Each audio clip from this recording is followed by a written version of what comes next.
والصلاة والسلام على أشرف الأنبياء والمرسلين سيدنا ومولانا محمد وعلى آله وصحبه أجمعين. سبحانك لا علم لنا إلا ما علمتنا إنك أنت العليم الحكيم وتب علينا إنك أنت التواب الرحيم. اغفر لنا وارحمنا وأنت خير الراحمين فانصرنا على القوم الكافرين. رب اشرح لي صدري ويسر لي أمري واحلل عقدة من لساني يفقه قولي وسدد لساني واهد قلبي بجاه النبي وآل النبي وصحبه والحمد لله رب العالمين. Ma'asyiral hadirin rahimakumullah. Alhamdulillah, bersyukur kepada Allah Subhanahu wa taala yang kembali mengumpulkan kita pada malam hari ini dalam keadaan sehat walafiat, dalam keadaan taat pada Allah, dalam keadaan yang menyenangkan hati baginda Nabi besar Muhammad sallallahu alaihi wasallam. Mudah-mudahan duduknya kita malam ini kelak akan menjadi saksi di hadapan Allah Subhanahu wa taala dan akan menjadi saksi di hadapan baginda Nabi besar Muhammad sallallahu alaihi wasallam. Amin ya rabbal alamin. Ma'asyiral hadirin rahimakumullah. Melanjutkan pelajaran yang lalu sampai di bab satrul aurah, menutup aurat. Bab yang menerangkan tentang aurat di dalam salat. Kemarin salah satu syarat daripada sahnya salat, salah satunya adalah menutup aurat. Adapun aurat laki-laki kemarin sudah kita baca dari pusat sampai lutut, itu yang harus ditutup. Kemudian aurat laki-laki ketika dalam keadaan sendiri, lagi dewean di kamar ataupun di mana di ruangan, itu harus ditutup. Usahakan untuk ditutup karena itu termasuk aurat ketika kita lagi dewean, yaitu dua kemaluan, kemaluan depan dan kemaluan belakang. Mak mana kita nak kencing, nak buang air besar, ya buka, jangan ditutup. Maksudnya itu kalau lagi kate gawe, iyo, lagi kate gawe itu ada gawe namanya. Ada yang nak dia juga lagi. Nah, ini kate gawe misalnya. Nah, itu tidak boleh bulat, tu tak boleh bulat.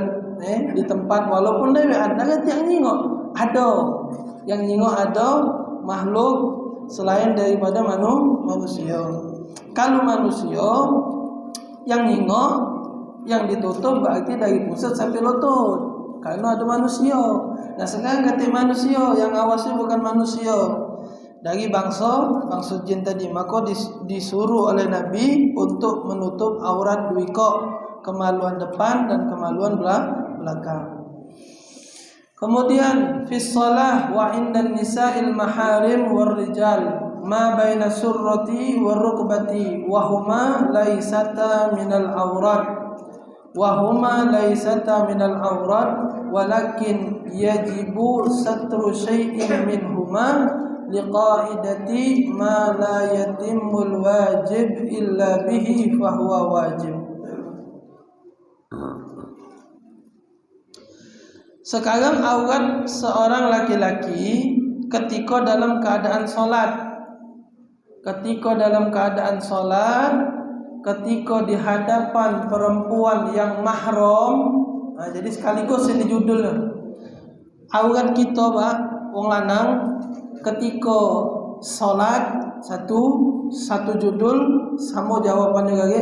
Ketika salat, ketika di hadapan perempuan yang mahram dengan kita, kemudian di hadapan sesama laki-laki.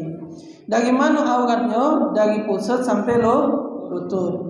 Nah, maka kemarin sudah sedikit kita singgung bahas aurat lanang itu ketika lagi semayang antara pusat dengan lutut. Artinya kalau ada orang solat tidak pakai baju, hukumnya sah itu. Tapi kalau babnya masalah adab, orang itu tak punya adab, ada semayang tak berbaju, itu kan. Tapi kalau ditanya sah tak? Sah. Ada orang berbaju, orang semayang tak berbaju, oh tak sah semayang, oh tidak, tetap sah. Tapi kalau semayang tak beradab, benar tidak beradab, mana semayang tak berbaju. Jadi kalau sah atau tidak sah, hukumnya sah. Aurat itu dari pusat sampai lutut yang harus ditutup ketika sholat untuk lanang. Wong lanang yang harus ditutup antara pusat dengan lutut. Kemarin sudah kita bahas juga, pusat itu bukan pusatnya baik, tapi ke belakang. Ke belakang putar. Dari pusat sampai ke belakang. Inilah yang harus ditutup. Pusat ke belakang, turun ke bawah sampai dengkul. Itu yang harus ditutup. Kalau tidak tertutup, maka hukum salat kita tidak sah.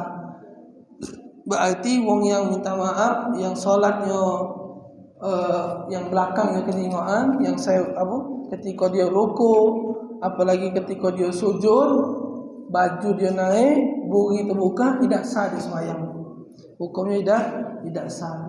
Nah, mungkin di situlah kadang-kadang ngapa balik ke ayat yang kita sering hafal, kita tahu ayatnya, innas sholata tanha 'anil fahsya wal munkar. Mungkin salah satu titik ngapo salat yang kita lakukan tidak mampu mencegah kita dari perbuatan keji dan munkar, pecahnya agak-agaknya tidak ngaruh itu nah. Aku ni rajin mayang, aku ni rajin ibadat, ngapo caknya tak ada ngaruh, tidak pacak mencegah tidak bisa mencegah kita dari perbuatan keji dan munkar itu nah. Ternyata mungkin salah satunya ada wong yang salat auratnya terbuka tanpa dia sadari. Entah dia sadar tak sadar aurat itu terbuka, atau dia memang tak ngerti kalau itu tu aurat. Maka solat dia selama ini tak ada efek bahasa itu untuk mencegah dia dari perbuatan keji dan munkar itu. Karena tidak sah tadi, karena solatnya tidak sah. Maka penting tadi kita nak belajar, kita memperbaiki benar ke ibadat kita, sembahyang kita, segala amal ibadat kita nak dibenarkan.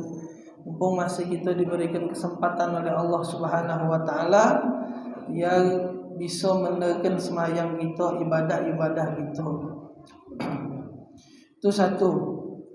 Kemudian aurat ketika di hadapan perempuan yang mahram. Perempuan yang mahram dengan kita. Ibu, dulu betina, nak dia ayu atau adik kita. Ibu ke pocok, ibu sudah laliwat itu sebenarnya. Ibu ke pocok, terus ibu ke pocok. Ayah dan kita lanang, tapi ayah kita punya ibu, nenek kita dari sebelah ayah, itu mahram kita, ke pocok tarik nenek sebelah ayah, pocok terus. Nah itu mahram kalau dengan kita, itu ke pocok. Kemudian ayah punya dulur betina. Ayah punya dulur betina, itu mahram dengan kita. Bibi dari sebelah ayah. Ibu punya dulur betina, itu mahram dengan kita. Kalau dulur ibu kita lanang berbini, itu nyebutnya memang tante, tapi itu bukan mahram kita. Karena yang berdulur dengan ibu tu yang lanang itu nah. Jadi ibu kita punya dulur lanang, dia menganten. Nah, yang kita panggil itu tante. Yang kita panggil itu tante, tapi sebenarnya dia tu bukan mahram dengan kita. Ayah punya dulur lanang, penganten, betina. Ya kita manggilnya bibian juga, tante juga, tapi dia bukan mahram dengan kita. Jadi yang mahram dengan kita itu betina, yang mahram dengan kita adalah saudara ayah kita atau saudara ibu kita. Saudari betina, saudari ayah atau saudari ibu. Adapun wong yang datang walaupun sebut hanya tante, sebut hanya bibian, itu bukan dari mahram dengan kita. Karena yang diambil itu dulur ayah kita sama dulur ibu kita. Itu mahram. Kemudian turun ke bawah, dulur kita. Nah, dulur kita betina, adik kita atau ayu kita betina, itu mahram dengan kita. Kemudian dia punya anak betina, dulur kita ni tadi. nak dolo kita betino, nak dolo kita lanang punya anak, namanya ponaan kita. Ponaan kita.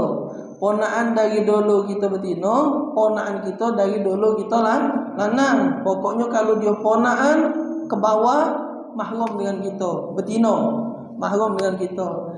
Kita punya dolo betino, ya dia mahram dengan kita. Kita punya dolo lanang. Tidak ngapa-ngapa lanang sama lanang, tapi lanang ini kawin dengan betino, namanya dolo ipar. Namanya dolo ipar kita. Kita manggil kakak kita tadi kakak, manggil dia bini kita bergawe. Kita di rumah dengan adik ipar itu mana boleh. Berkhulwat dalam satu tempat mana boleh. Nah, itulah jadinya. Nah. Itu contoh film sudah. Itulah jadinya. Ada setan segala macam. Karena tidak dibenarkan oleh syariat. Pasti kalau sesuatu yang tidak dibenarkan oleh syariat, di dalamnya pasti setan pasti masuk. Inilah menjadi kesempatan untuk menghancurkan anak Adam. Karena setan itu Bapak, dialah berjanji dengan Allah sampai mati tidak bakal berhenti. Maka tu kalau kita masih bernapas baik, dia masih ngejar kita, Pak. Masih bernapas, artinya sakit tapi bernapas itu masih kena goda Pak oleh dia. Sudahlah, tak usah semayang, badanlah payah juga. Oh, dibujuknya, usah semayang. Oi, tidak mungkin Allah tu ngazab kau, oi, kau tu sakit, oi, no, di WC ini. Kita sakit lagi di Allah ini masih.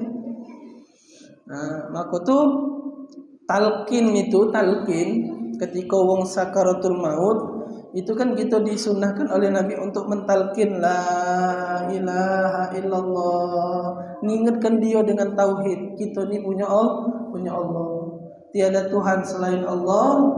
Nabi Muhammad utusan Allah. La ilaha illallah, tak ada Tuhan yang disembah kecuali Allah, yang hidup kita, yang hidup kita nikmat. Itu maksudnya. Nah di situ baik dalam keadaan sakaratul maut baik, iblis itu masih Pak ngoda gitu.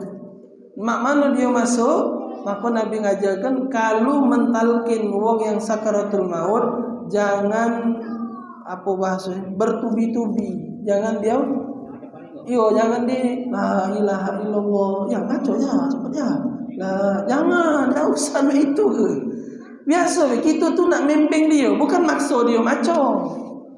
Kalau untuk masalah wong yang nak meninggal tu pacak melapaskan, itu bukan kalau kita bimbing, Pak. Kalau memang lidahnya diizinkan oleh Allah Ta'ala pacak maco, walaupun tidak dibimbing, kalau memang dia diizinkan oleh Allah Ta'ala untuk pacak maco la ilaha illallah, pacak Pak dia maco dia la ilaha illallah, mati.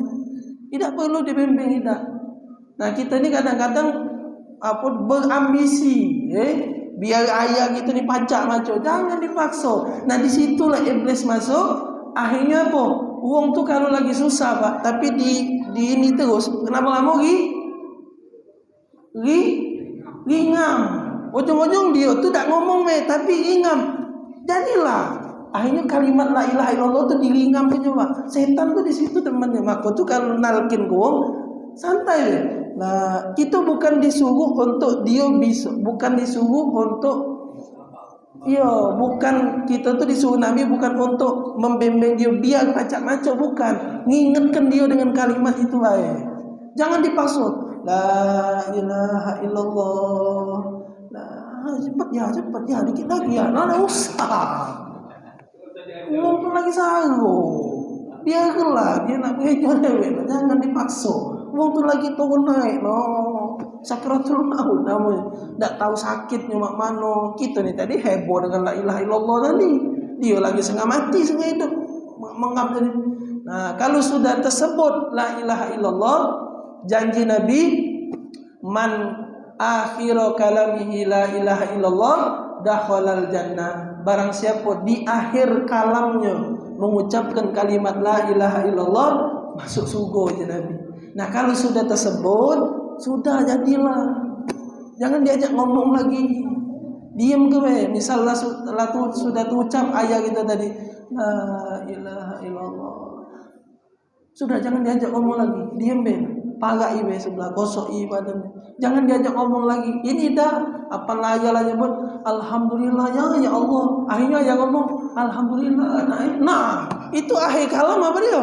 Alhamdulillah nah itu kan alhamdulillah nah iya alhamdulillah nah ujung-ujung bukan la ilaha illallah.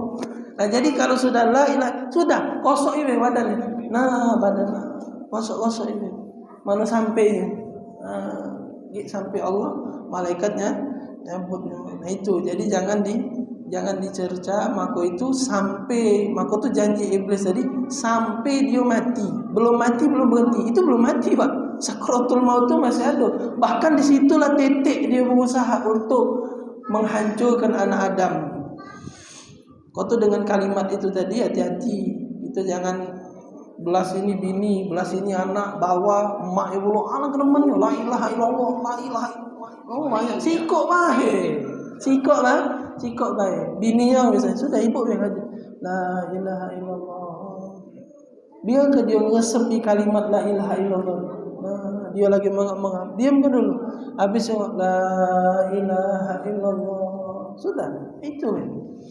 Jangan pakai wong tahlil dulu la ilaha illallah. Nah, kacau. Ngamuk dia baca. Iya. Baca jadi malam. Nah, itu tadi. Jadi balik tadi hukum aurat laki-laki di hadapan perempuan yang mahram. Lebih kurang itu dan masih banyak kan sebenarnya betina yang mahram. Itu sekilas karena sudah kita bahas. Nah, di hadapan perempuan yang mahram ini kita punya aurat tetap Pak. Walaupun dia ibu kita, walaupun dia adik kita yang betina, walaupun dia kakak kita yang betina, ayah kita, bibi kita, nenek kita, tetap ada aurat yang harus ditutup ketika di depan dia. Apa yang harus kita tutup? Antara pusat dengan lutut. Jadi sebenarnya di rumah itu tidak boleh celana pendek depan anak kita.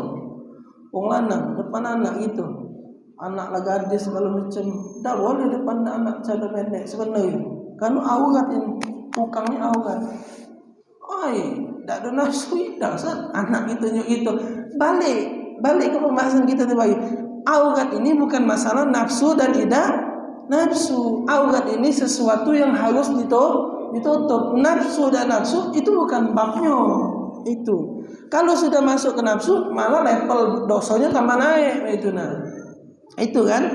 Jadi artinya kita buat dosa buat orang lain itu aurat harus ditutup.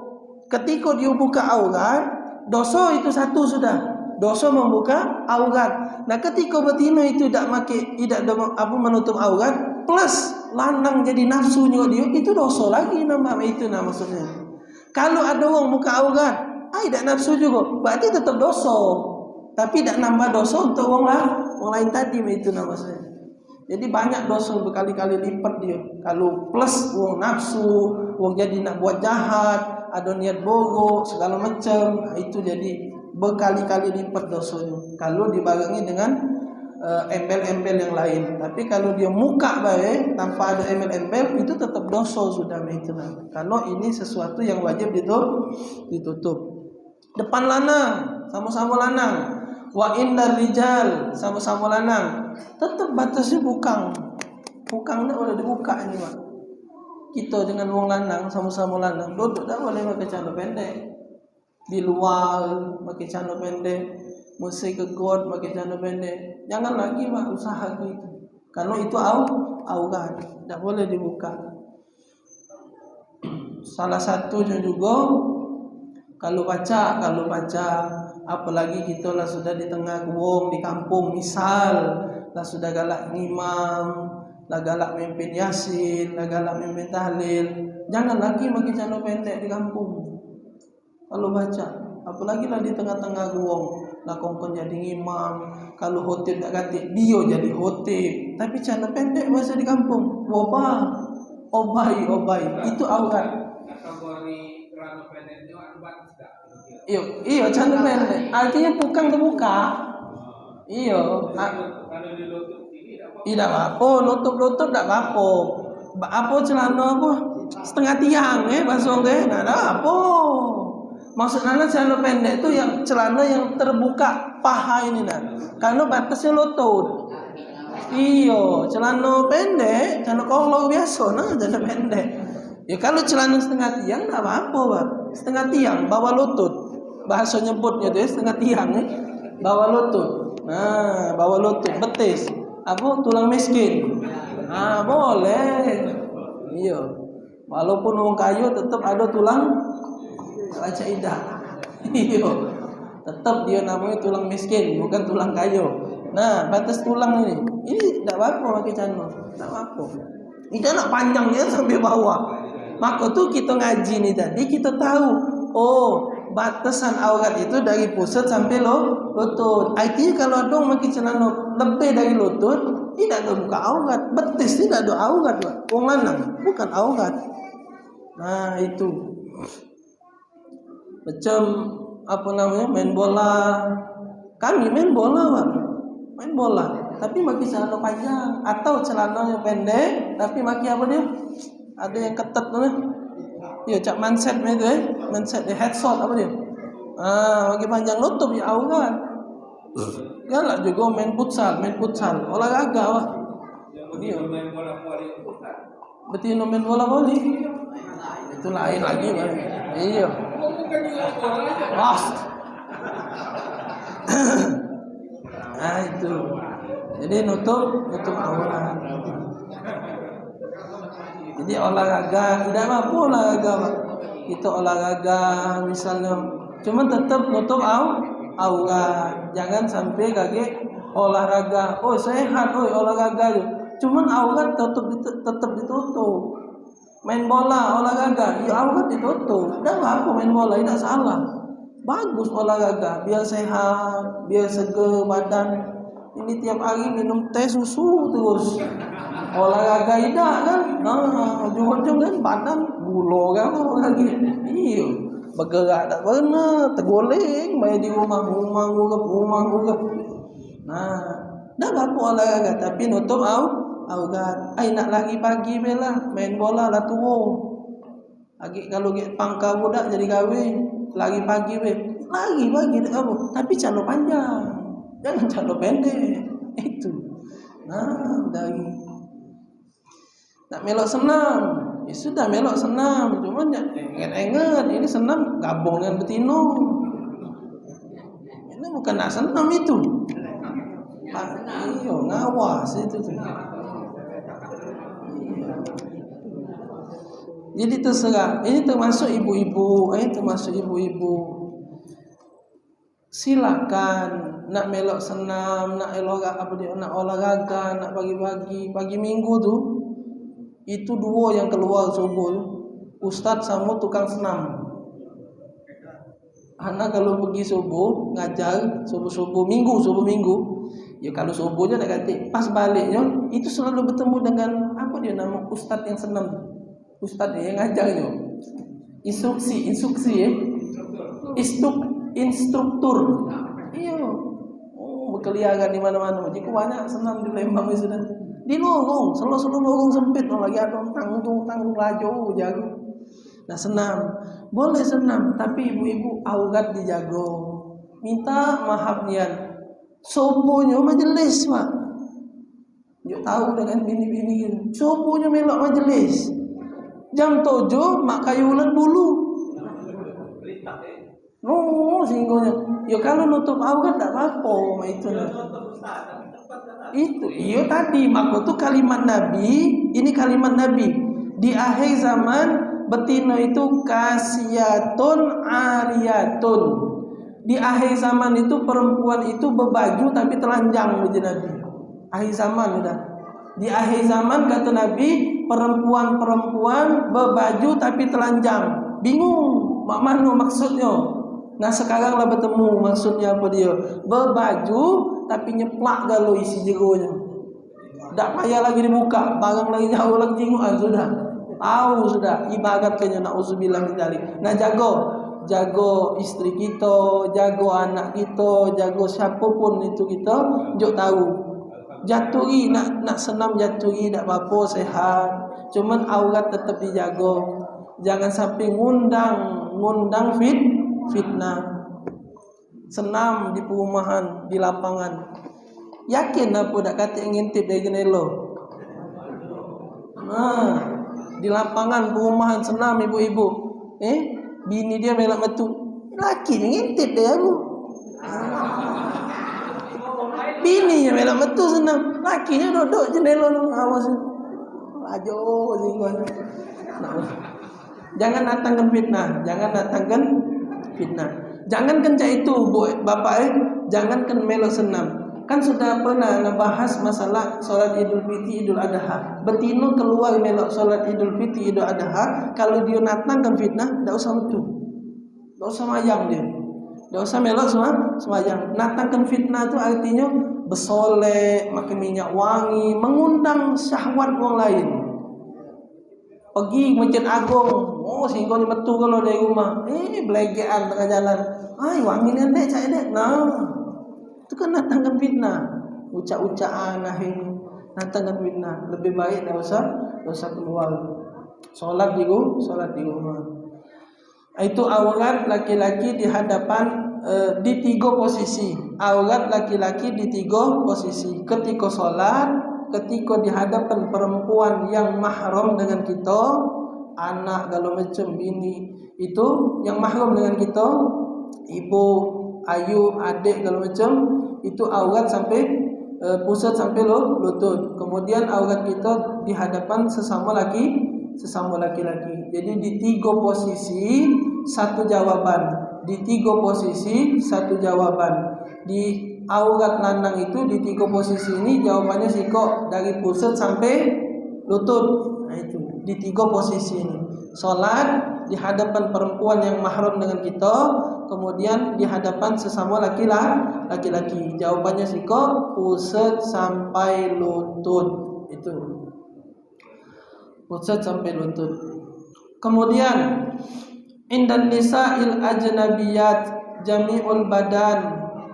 Kalau di hadapan perempuan, di hadapan perempuan yang bukan mahram dengan kita, itu kalau baca seluruh badan ditutup, pakai baju maksudnya. Pakai baju.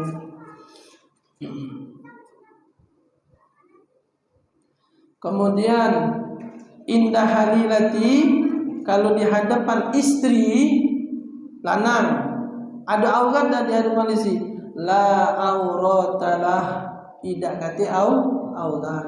Jadi boleh di depan bini, laki depan bini, bini depan laki, sama bini gitu, sama laki gitu. Kata aurat artinya ia tidak berdosa gitu lah, tidak kata dosa. Yo. Tidak usah dipanjang lagi. Iya. Lagi sedang ini aneh.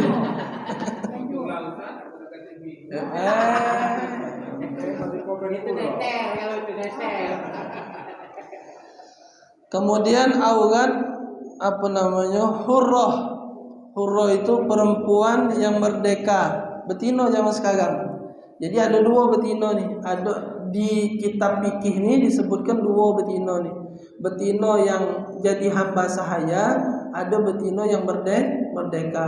Nah, kalau hamba sahaya, kita kan ganti lagi hamba sahaya, betina hamba sahaya. Nah, kalau betina yang merdeka, nah ini sekarang betina yang sudah merdeka kalau. Fi khulwah wa indan nisa war rijalil maharim. Aurat perempuan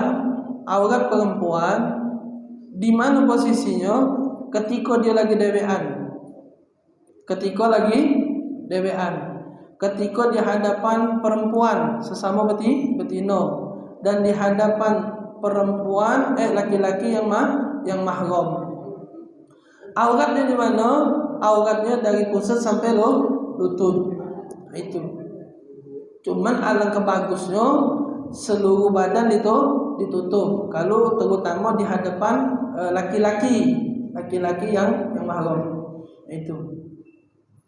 Wa inna nisa'il fasiqah wal kafirah. Kalau di hadapan perempuan yang non muslim, ma la yubdu indal mihna, fallazi yubdu laysa bi'aurat wa huwa ar-ra'su wal wajhu wal unuq.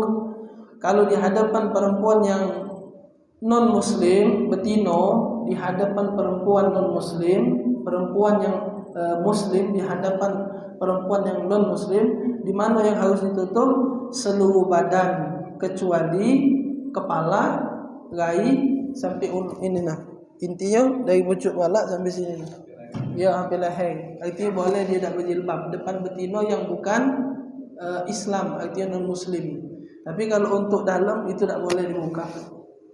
Untuk betino yang muslim di hadapan perempuan yang non muslim itu. Kalau di hadapan perempuan sesama muslim, auratnya dari mana? Pusat sampai lutut, sama-sama betino, sama-sama lanang. Kalau sama lanang lain lagi itu. Nah itu. Kemudian aurat perempuan fi shalah, di dalam solat. Aurat betino ketika di dalam solat jami'ul badan illal wajha wal kafain. Aurat betino ketika lagi semayang seluruh badan harus ditutup kecuali rai sama kedua telapak tangan. Telapak tangan ini nah, kedua telapak tangan. Ini aurat betino. Maka tu kalau betino angkat tangan ketinggian ini kejingoan tak sah semayang. Jadi adeng-adeng we angkat tangan tu. Nah, biasa we betino. Osat diangkat tinggi. Ini kalau telekungnya terangkat kan memang telekung tu posisi sini kan. Nah, melok dia. Terjingoklah ini tak sah hukumnya. Karena ini termasuk aurat. Maka tu ada telekung mukena yang ada cincin. Benar tak ingat? Bukan telekung biasa Kalau telekung biasa tu dua dia. Bawahan ada pocokan. Nah itulah yang galak kalau ngangkat kejingok lagi.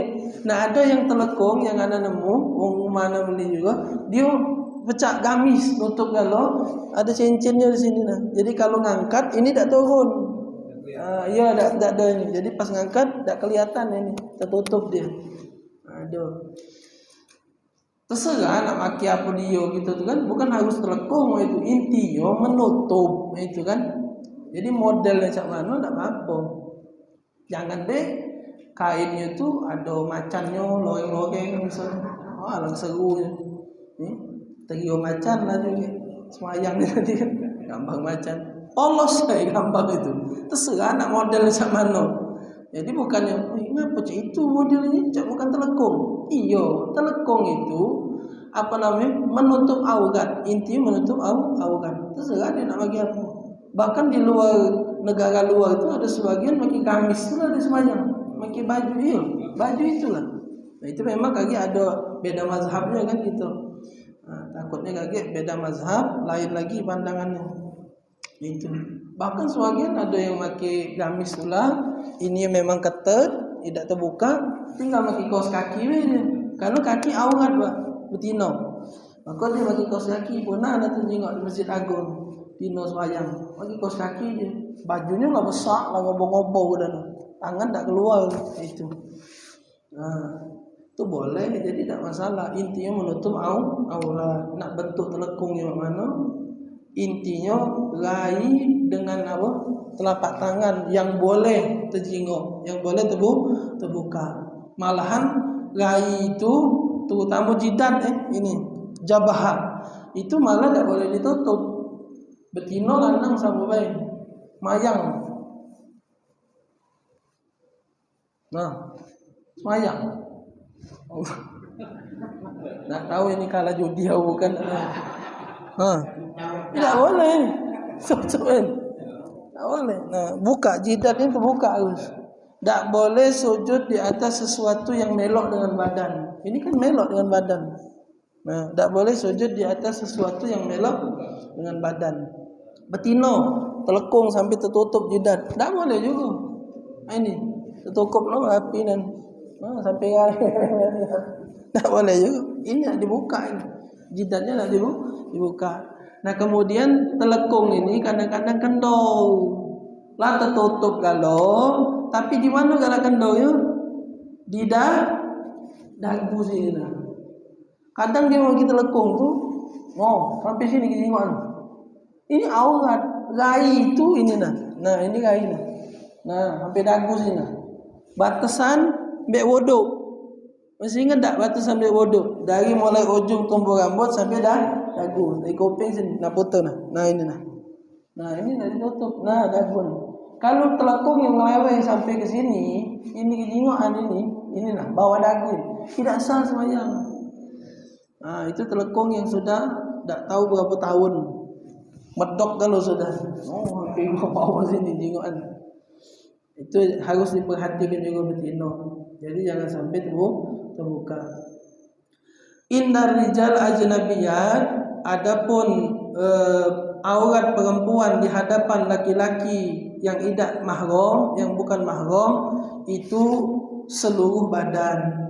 Seluruh badan. Maka itu ada syariat yang yang disebut dengan cadar. Itu syariat Nabi, bukan tradisi itu. Ini bukan budaya Arab itu. Pakaian yang menutup seluruh badan. Jadi tak boleh terbuka. Tapi mazhab kita Imam Syafi'i ada sebagian yang mengatakan aurat perempuan itu sama dengan solat. Sama dengan solat artinya telapak tangan dengan dahi. Maka tu kita sebagian ada yang pakai jilbab baik. Ada sebagian pesantren pakai cadar dia nutup ganu. Ada sebagian pesantren yang tidak do pakai cadar, dia lembek pendapat. Ada sebagian mazhab Imam Syafi'i tadi mengatakan tidak do harus seluruh badan, dia auratnya sama dengan solat. Telapak tangan dengan dahi. Maki kaos kaki, dia berjalan ke mana-mana, maki kaos kaki itu aurat jadi. Itu aurat. Nah, jadi ini sesuatu yang harus ditutup untuk perempuan. Inilah memang namanya syariat sudah diatur oleh Allah Ta'ala. Maka itu dalam hadis Nabi mengatakan innallaha ta'ala farada faraidah fala tudayyi'uha. Sesungguhnya Allah Subhanahu wa Ta'ala mewajibkan kepada hambanya beberapa kewajiban. Fala ta'taduha, jangan kau sia-siakan. Kalimat Nabi, jangan kau sia-siakan. Ini ada kewajiban, sembahyang, puasa, zakat, haji. Ini kewajiban. Tapi unik kalimat Nabi. Dengar kalimat Nabi tadi, ada kewajiban-kewajiban yang diwajibkan oleh Allah, jangan disia-siakan. Pakai kalimat itu Nabi. Kalau dia kewajiban, sebenarnya kita logikanya pasti ngomongnya jangan ditinggalkan. Jangan tak digawe ke. Tapi Nabi kalimatnya ajib, bagus. Apa kata Nabi? Jangan disio-sioke.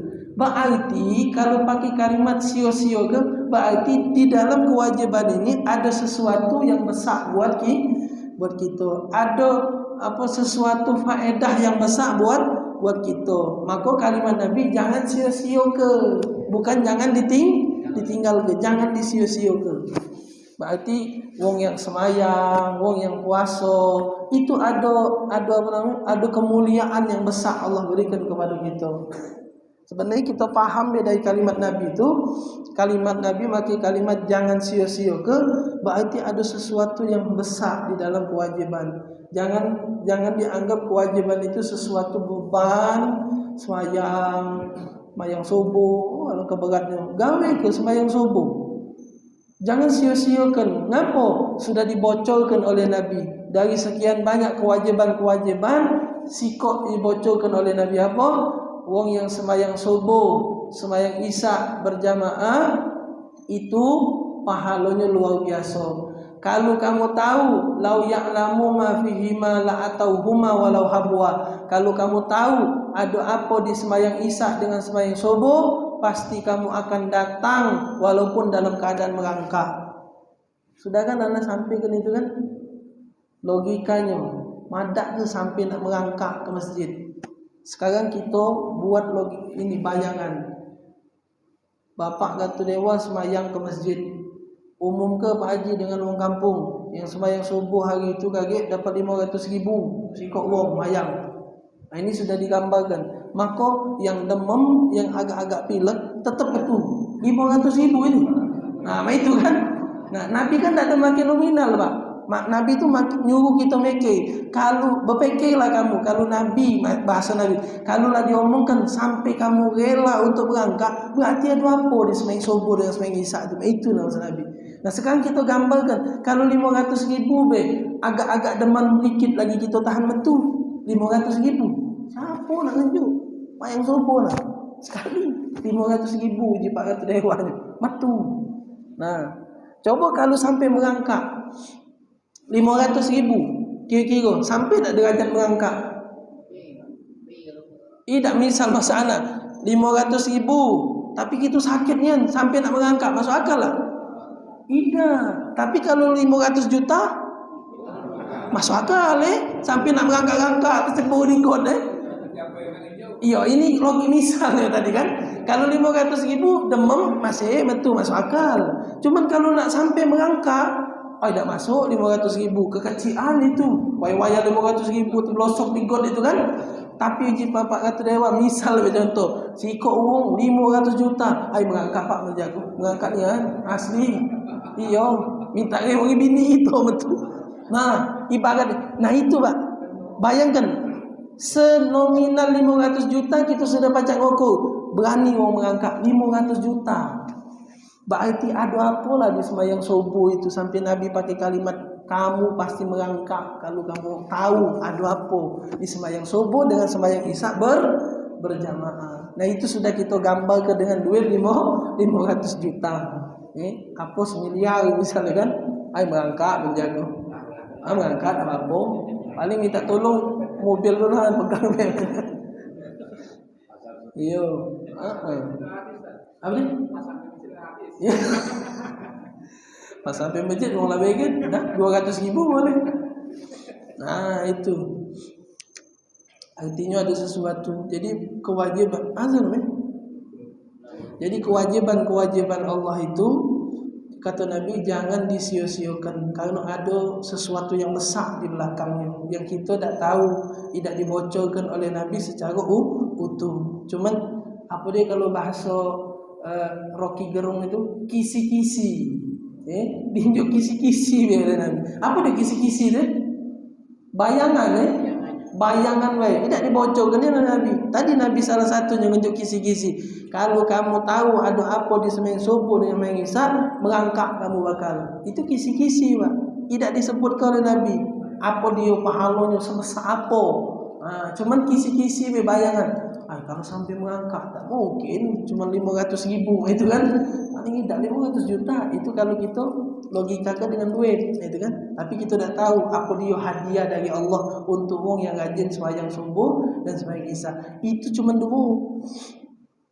Kita tidak tahu sembahyang zuhur, kita tidak tahu sembahyang asar, kita tidak tahu sembahyang maghrib, kita tidak tahu orang yang berzakat, kita tidak tahu kita puasa, haji, sembahyang tahajud, sembahyang duha, tidak dibuka terlalu banyak oleh Nabi sallallahu alaihi wasallam. Fala ta'taduha wa hadda hududan fala ta'taduha, dan Allah taala punya batasan. Ini Allah punya batasan, fala ta'taduha, jangan apa dia kalau ada batasan jangan dilewati itu, jangan dilanggar.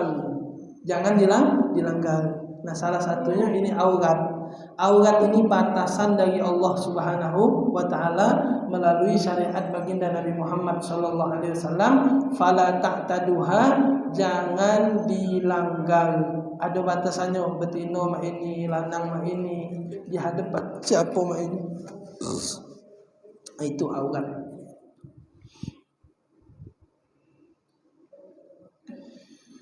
Makan apa je bapak solat sewet tebok. Sewet tebok tidak terbuka, bersewet. Tapi tebok bukan gingoan, tidak sah sembahyang. Tidak sah sembahyang. Makan anak ingat makan tu. Pakai sewet. Dari pojok sampai bawah tertutup pakai sewet. Tapi kalau ngokok tebok sewet, gamis tebok kalau macam itu. Bukan gingoan, tidak sah sembahyang. Hukumnya tidak sah. Jadi bukan arti kata terbuka tu terbuka bukan, tapi sedikit tebok kejinguan aurat kita, bukan yang halus tu bukan kalau cucuk jarum itu tak kejinguan. Ini tebok tebok rokok tu kan tengok itu. Nah itu tidak sah sembahyang itu. Aurat kita itu tidak sah. Nah sekarang aurat ini itu yang harus ditutup. Nah aurat ini kan harus ditutup ketika lagi sembahyang. Posisi kita ini lagi sembahyang. Contoh misal di pinggir sungai sembahyang. Yang pinggir sungai, cak pinggir sungai Musi kan banyak langgar-langgar pinggir sungai Musi. Apalagi di Sepulele itu, berjejer langgar pinggir sungai Musi itu. Nah sembahyang, lagi sembahyang angin deras, tersingkaplah sewet ini tadi celana ida. Ya dia bersewet tutup aurat, pas lagi sembahyang tutup aurat. Cuman kapan lagi deras angin pinggir sungai ini berbu terbuka kalau singgahnya maju terbuka. Mana hukumnya? Kan terbuka itu auratnya. Pertama, kalau dia langsung bahasa geplek spontan langsung ditutup tidak ngapa-ngapa karena yang bukanya angin itu. Kalau langsung ditutup tidak ngapa-ngapa tetap sah sembahyang. Tapi kalau dia pas lagi sembahyang ditiup angin cuman dinikmatinya dulu, segernya terbang batal sembahyang. Jadi dia posisinya biar tidak batal, kita tuh refleks langsung spontan. Tutup itu kalau tiup angin. Walaupun terbuka tadi, kita ingat kalau isi jiru gitu ni tadi. Di belakang sampai terkerawu bisa. Cuman kita cepat nutupnya, tutup langsung. Tidak apa-apa. Tapi kalau sempat dirasa ke segernya terbang kalau saya tadi, batal sembahyang. Hukumnya batal. Itu yang pertama. Yang kedua, itu kalau dia angin yang buka. Tapi yang kedua ini kalau yang nyingkap ke manusia hukumnya batal walaupun spontan ditutup. Misal lagi sembahyang penesan misalnya. Iya sama-sama tua tadi kan. Sama seumur kan. Misalnya singkapnya terbuka walaupun langsung ditutup hukumnya batal. Manusia bukan mau tua, manusia, cocong gitu, kita lagi sembahyang, cocong gitu, nesan kan gitu, singkapnya sebet yai tadi, terbuka, batal sembahyang. Walaupun ditutup dengan cepat. Nah, yang pertama tadi angin. Kalau ditutup dengan langsung spontan tidak batal. Tapi kalau dirasa ke dulu, kipas angin batal sembahyang. Nah, itu. Mungkin ini yang bisa disampaikan. Insyaallah kita disambung lagi di pertemuan akan datang syarat sah salat. Wallahu a'lam bishawab. Bismillahirrahmanirrahim. Alhamdulillahirabbil alamin. Allahumma shalli wa sallim ala sayyidina Muhammad wa ala ali sayyidina Muhammad. Allahumma aghnina bil ilmi wa zayyina bil hilmi wa akrimna bit taqwa wa jammilna bil afiyah ya arhamar rahimin. Rabbana atina fid dunya hasanah wa fil akhirati hasanah wa qina adzabannar. Wa sallallahu ala sayyidina Muhammadin nabiyil ummi wa ala alihi wa sahbihi wasallam. Walhamdulillahirabbil alamin. Assalamu alaikum.